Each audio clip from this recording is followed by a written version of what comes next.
Welcome back, guys, in the ChemBio Office tutorials. In the last video we learned about the main interface of ChemDraw and its different toolbars. In this video we'll proceed a bit further, so we'll open ChemDraw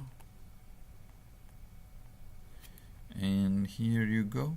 I'll just zoom it out a little bit to make the page more visible. So today we'll learn about the file menu first. So here is the file menu. If you click on file, you will get different options. Like remember that we selected the Wiley document in the previous video, and so now we can see the option new Wiley document. So you can it is by default appearing here now, and you can open a different one if you want from open style sheets and then different style sheets, or you can just simply say new A4 document without any particular settings if you want a plain document.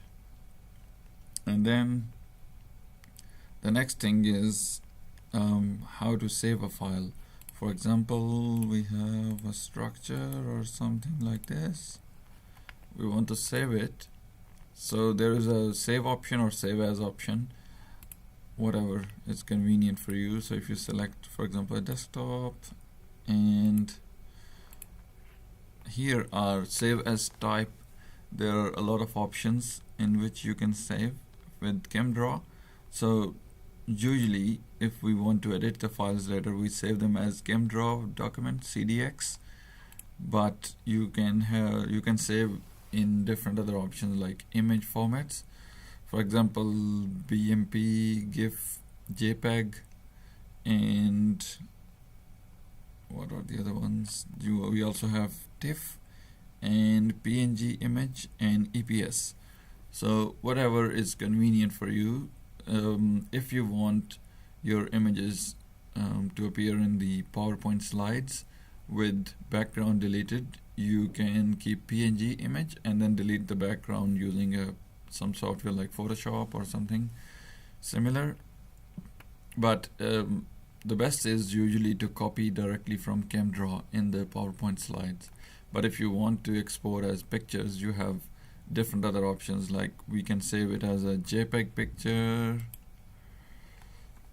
For example, we save it as, so now it's us telling that it cannot be opened by ChemDraw afterwards if you're saving it as JPEG. So here is the JPEG now. If you double click it, do we have any other options? Yes, select photo viewer. So here is your ChemDraw image as a JPEG. So these were different file options, but usually I'll recommend to save it as ChemDraw. Alright, the next thing is page setup. So page setup is all about the setup of your page, how it will appear in the print, and what are the settings. So the size of the page is currently A4. You can select a variety of papers from here, and then orientation, portrait or landscape. You can see the preview here. This is landscape. And then margins, you can select the margins, left, right, top, bottom, and they appear in inches. So 0.5 inch from left, 0.5 inch from right. You can increase or decrease it depending on your requirement. So that's about page setup. What is the next thing is document settings. I'll not go into print setup because that relates more to the printer, and it's standard like Microsoft Word or other software. Print command is same. And we'll come to document settings. This is a good place for quite a lot of settings. So if we want to make our document bigger, the page, there is one limitation in ChemBio Office that it does not give you pages like Microsoft Word, so you can scroll down and get the next page. It just makes the document, makes all the pages together. Like it just puts a line between in the middle, and you say this is one page, this is the other page, and you can draw bigger objects on that. So here you can specify the height, how many pages do you want for height and for width, and then margins. And you can open the page setup from here as well and change the units as well from inches to centimeter points or picas. The next setting is drawing. We're not going to header and footer, that's not so important here. Drawing is very important. Here we can select the line width and bold width. So for example, you see this structure, the lines, and the line width is 0.0104. Alright, I'll change it to 0.0204 and click OK. It is asking the modified setting will affect newly drawn objects only. Do you want to modify the existing objects as well? No, because we want to compare how the newly drawn ones look like. So look, this is, we change the bold width, and now things are changed. So I'll put them on a side so you can have a look on them, and we'll open the document settings again. So now we'll make it 204 to 304. Okay, no. And we'll draw it again. See, we can see that whatever width for the line you like, you can select it in these settings. And then comes the bold width.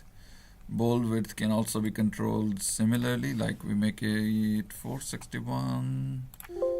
Okay, and now the bold bonds will be way much bolder.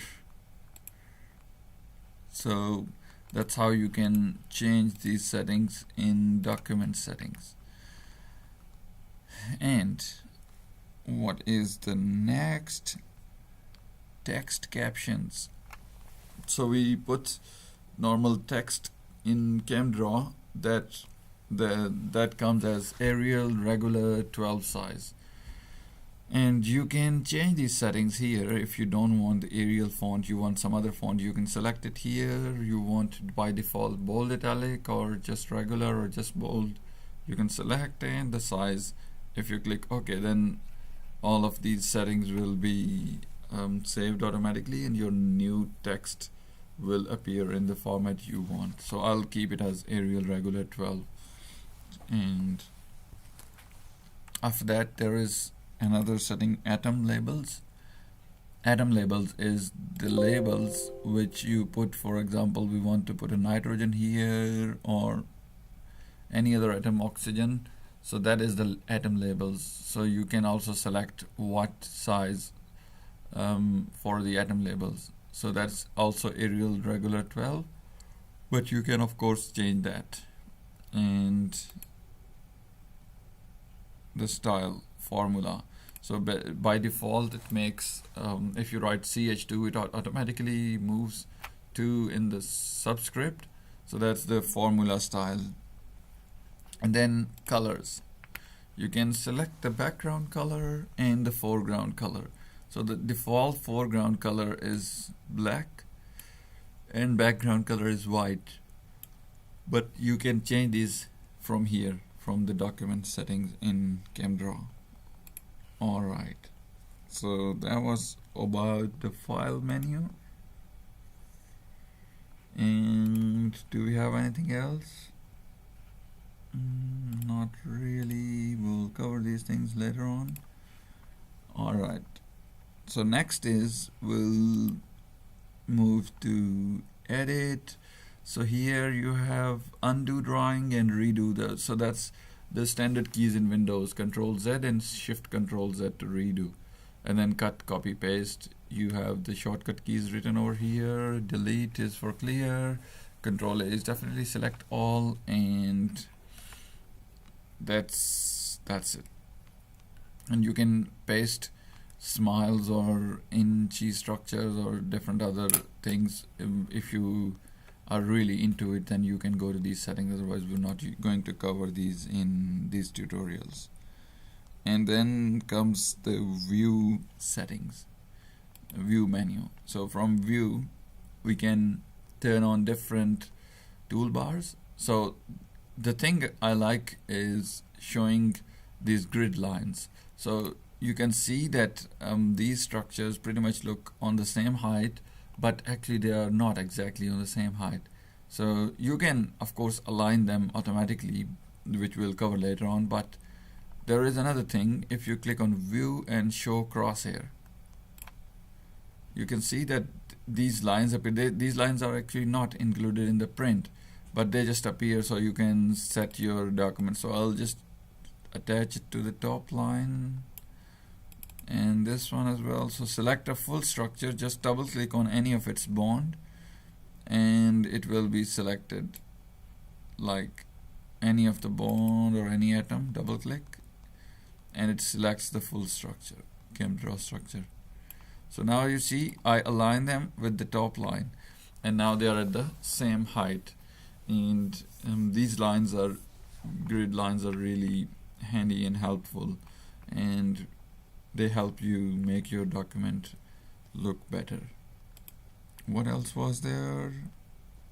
You can show rulers as well, like you can see inches and the page size, and wherever you move the cursor you can see that there is a, here at the top there is indication where is your cursor at the moment. So that's the ruler. And then there are different toolbars, like show main toolbar. This is the main toolbar. Show biopolymer toolbar. We can show the biopolymers toolbar, and we can draw these in ChemBio Draw, like amino acid sequences and etc. Similarly, you can show BioDraw toolbar, and now you can also draw cells, organelles, and different things. That's quite cool in ChemBio Draw.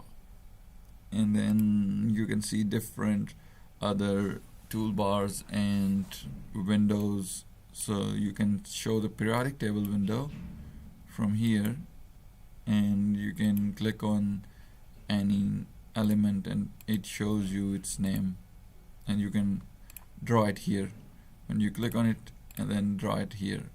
So that's pretty handy tool in ChemBio Draw.